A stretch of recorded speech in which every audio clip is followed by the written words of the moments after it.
What's going on, my friends? This is Gamer for Life, and in this video I'm just going to tell you some of the things that I'm doing to get ready for TU10. We do have a date for when it's coming out, which is next week on Tuesday. Now the raid is not going to come out with TU10. It's actually going to come out sometime in July is what they said on the state of the game. Early July, but don't hold them to that, is basically what they told us. Also, season 2 will come out a week after TU10's update, so we're gonna have to wait a week for that as well. But some of the things that I'm doing to get ready for TU10 is, it's kind of hard to say exactly what we need to be grinding for, because with all the changes that they had in the PTS, they did say they still have changes that they want to do, and the patch notes are not coming out until Monday. But I would say, you know, a few things that I would definitely grind for is the Chameleon, because that did have a 32.8% buff, and even if they don't buff it as much, it's still more than likely going to have a significant buff, so I would definitely go grind for this thing. Also, Lady Death had some nice changes. The breathe free has gone from 40 stacks to 32 stacks, but it's amplified its damage from 60 to 75%. It's also added a 500% melee damage on its gun as well, which I've seen some guys in the PTS make melee builds. So if this gets through to the live game, we're gonna see melee builds. They were meleeing people twice and killing them, so that's kind of crazy. So yeah, those two guns I would definitely recommend doing. Another thing that I've been seeing some of the guys playing the PTS recommend is, if you need to roll it in exotic, roll it now, because they don't know if there's a change in the crafting on the crafting bench. But when they tried to roll their exotics in the PTS, it took 10 to 15 times rolling it to get a pretty decent roll, whereas right now it doesn't really take that long to get a decent roll on some of these things. Like this Lady Death, I think I only rolled 2 or 3 times. This one I rolled like 4 or 5 times and got a god roll. So definitely do that. I would heed that advice. Another thing that's changing in TU10 is weapon handling. So the weapon handling that they have right now, you can get 14% on your gear pieces, but you don't get that full 14%. If you don't know what weapon handling does, it is your reload speed, your accuracy, stability, and your weapon swap speed. That's what weapon handling increases for you. Now, you get 14% weapon handling on gear pieces now, but you don't get that 14% value on these stats. It gives you a fraction of that. But what they're doing in the new update is they're reducing it from 14% that you can get on gear pieces to 10%, and you get that full 10% value on these stats. So if you look here, you saw I had 0% weapon handling. So I'm going to put a piece on that has 14% weapon handling, just so you can see exactly how much that we get with it right now.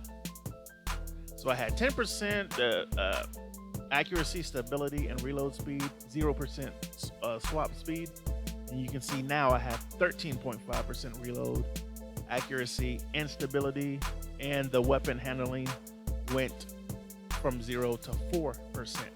So we just get a fraction of the 14% weapon handling right now. So that's going to be a big change, especially when you're talking about the Chameleon. That's another reason I would definitely go farm for the Chameleon, because that weapon handling change is going to be big. As you can see, the accuracy is not great on this gun, and now you can get, with weapon handling, you can get that accuracy up pretty easily.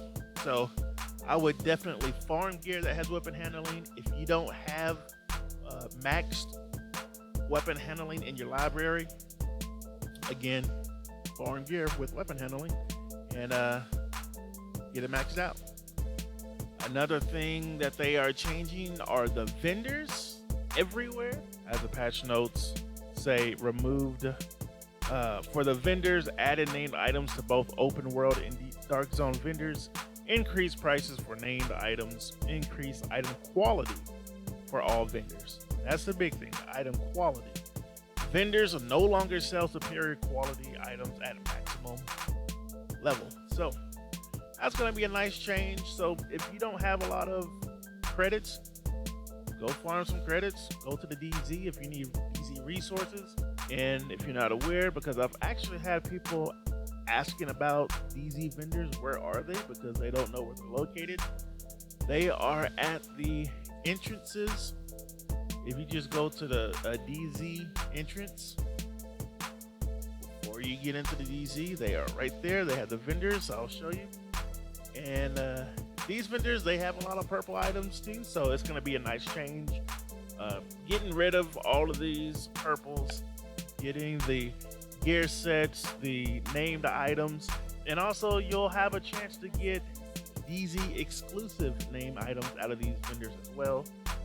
So definitely, if you need DZ resources, just go into the DZ. You can get them through boxes that they have in the DZ, or you can deconstruct the drops that you get in the DZ. Every time you deconstruct an item, it turns it into a DZ resource that you have to extract out. And when you do get maxed out, don't worry about it. You can keep extracting because they put them here in the special deliveries. You'll see I have 313 pouches of DZ resources. So you have 10, 16, 11, 11, 21, 21, 25.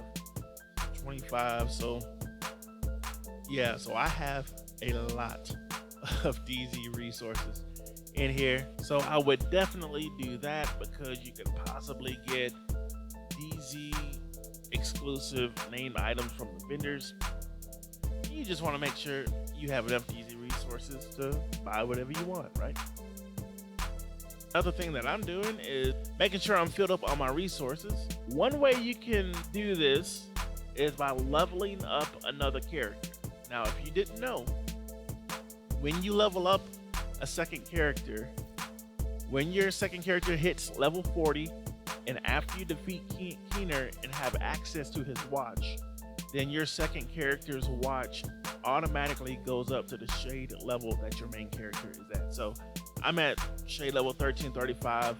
My second character will automatically go to 1335, and I will have everything maxed out.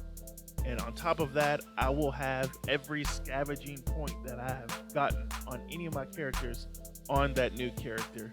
So, which would probably be over 300 by this time, since I'm at 1335. Because when the new update comes out, we're going to be doing a lot of farming. We're going to be wanting to re-roll gear, weapons, all that good stuff. So you want to make sure to have as many resources as possible. Also, one thing I will say is that the shade levels, they're increasing the crafting material rewards for spending shade level points in the scavenging category once the new update hits. So when you do level up another character and you have plenty of points to use for your resources, I would wait until the update because they're increasing what we get out of here. So definitely want to wait until the update before you use those points. I'm sure we're going to have the electronics, only 10 electronics, 10 titanium.